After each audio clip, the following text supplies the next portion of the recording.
네, 오늘은 심방세동의 처음부터 이제 다시 좀 말씀을 드리려고 하는데요. 지금까지 이제 심방세동을 포함한 여러 가지 심혈관 질환에 대해서 다양하게 말씀을 드렸습니다. 그러다 보니까 이제 심방세동이라는 병을 처음 진단받고 뭐 약을 드시는 분도 있고 이제 시술을 준비하시는 분도 있고 다양한 분들이 계신데 어디서부터 이 강의록이나 슬라이드를 봐야 되는지 좀 잘 모르겠다. 다시 정리를 좀 해달라는 이야기들이 좀 많았습니다. 그래서 이런 것들을 이제 종합적으로 한번 말씀을 드리려고 하고요. 이걸 전체적으로 말씀드리기에는 시간이 좀 너무 많아서 이제 제가 지난번에 말씀드렸던 여러 가지 슬라이드나 내용들을 좀 보여드리면서 참고를 하실 수 있는 전체적인 이제 가이드라인 또는 목차 이런 개념으로 이해를 하시면 될 것 같습니다.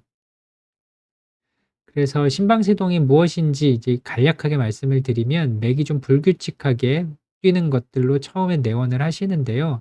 이제 이로 인해서 숨이 차기도 하시고 또는 어지럽고 이런 증상들이 생기기도 합니다. 그리고 가슴이 답답하다 또는 아프다 이런 증상을 호소하시기도 하고요. 이게 신부전으로 진행을 하게 되면 이제 몸이 붓고 이제 소화도 잘 안 되고 배도 더부룩하고 이런 증상들을 말씀하시기도 합니다. 근데 진단은 의외로 간단해서 이렇게 병원에 오셔서 찍는 이제 심전도라고 하는 것이 있어요. 심전도를 보통 누워서 찍게 되면 요런 식의 심전도 파형을 보이게 되는데 이렇게 심전도 10초만 찍는 것 가지고도 진단은 비교적 간단합니다. 하지만 그로 인해서 생기는 부작용은 상당히 큰데 이제 뇌졸중이라는 것이 생기죠. 우리가 흔히 이제 중풍 뭐 이렇게 알고 계시는 건데요. 이 중풍의 원인의 대략 한 30% 정도는 요 부정맥 심방세동 때문에 생긴다고 생각하시면 되고요. 심방세동을 치료하는 궁극적인 이유는 요 뇌졸중을 이제 막기 위해서 이제 하는 것이다라고 생각하시면 됩니다. 이게 왜 생기는지를 보시면 이게 심장의 모양입니다. CT를 찍었을 때 실제 심장의 모양인데 심장이라는 것에서 요런 모양이 있습니다. 요걸 우리가 좌심방이라고 하는데 복주머니처럼 볼록하게 튀어나와 있어요. 그래서 좋은 모양이 아니고 이렇게 튀어나와 있다 보니까 피가 이쪽으로 들어갔다가 빠져나오질 못하고 계속 고여 있게 됩니다. 그럼 이 안에서 이제 혈전 덩어리들이 생기게 되고 이게 뇌혈관을 막으면 이제 뇌졸중 이렇게 되는데 그림을 보시면 아까 보여드렸던 요 복주머니 같이 심장에 있는 구조물이 있고요. 요걸 크게 보면 요렇게 톡 튀어나와 있습니다. 그러다 보니까 피가 이 안으로 들어갔다가 다시 빠져나오질 못하고 요 안에 이제 고여 있게 되면 우리가 흔히 얘기하는 이제 혈전이 이 안에서 만들어지는 거고요. 이게 이제 실제로 보면 요런 식으로 생겼습니다. 이게 상당히 크지는 않지만 이런 것들이 날아가서 머리로 가는 이 뇌혈관을 막게 되면 이쪽을 공급하는 혈관이 막게 되면 요 뇌가 이제 손상을 입게 되고 거기에 해당하는 증상이 나타내는 것이 일반적인 뇌졸중 이렇게 이해하시면 됩니다. 그래서 심장 안에서 생기는 요 혈전을 막기 위해서 우리가 여러 가지 노력을 하는 것이고 그중에 하나가 이제 심방세동에 대한 치료 이렇게 되는 것입니다. 그래서 실제 초음파를 보여드리면 이게 심장이고요. 초음파를 하셨을 때 보면 이 부분을 보시면 어떤가요? 심장 안에 요렇게 된 게 아까 말씀드린 좌심방 2라고 하는 아까 그 복주머니 같은 구조인데 보시는 것처럼 이렇게 연무처럼 안개가 이렇게 끼는 걸 볼 수 있어요. 근데 이게 시간이 지나서 딱딱하게 굳어지면 여기 보시는 것처럼 이렇게 하얗게 혈전이 이미 만들어진 걸 볼 수가 있습니다. 그럼 이게 아까 말씀드린 이제 혈전이라고 하는 거고요. CT를 찍었을 때 보면 명확하게 보이죠? 요 안쪽으로 원래는 이렇게 하얗게 보여야 되는데 이렇게 검게 보이는 것은 이미 혈전이 만들어져 있는 겁니다. 그래서 이게 날아가면 우리가 흔히 얘기하는 뇌졸중, 중풍이 되는 것입니다.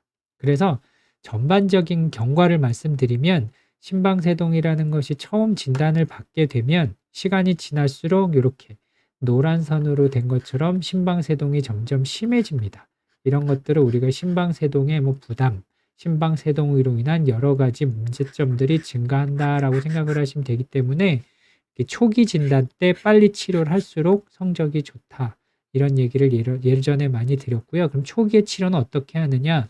이제 여러 가지 일반적인 심혈관 질환 관리를 하시는 겁니다. 수면 무호흡이나 체중 관리, 고지혈증 관리 하시고요. 고혈압이 있으면 고혈압 관리, 당뇨 조절하시고 금연, 금주, 운동 이런 거를 초기 때부터 꾸준히 하시라고 말씀을 드렸습니다. 그리고 심방세동이라는 게 초기를 우리가 이제 발작성 심방세동 이렇게 얘기하고요. 진행이 된 것을 지속성. 그래서 여기서부터 이렇게 진행을 하기 전에 조기에 빨리 중단을 시켜야 됩니다. 그 방법들이 이렇게 부정맥 약을 드시는 방법이 있고, 이제 제세동기라고 하는 방법도 있고요.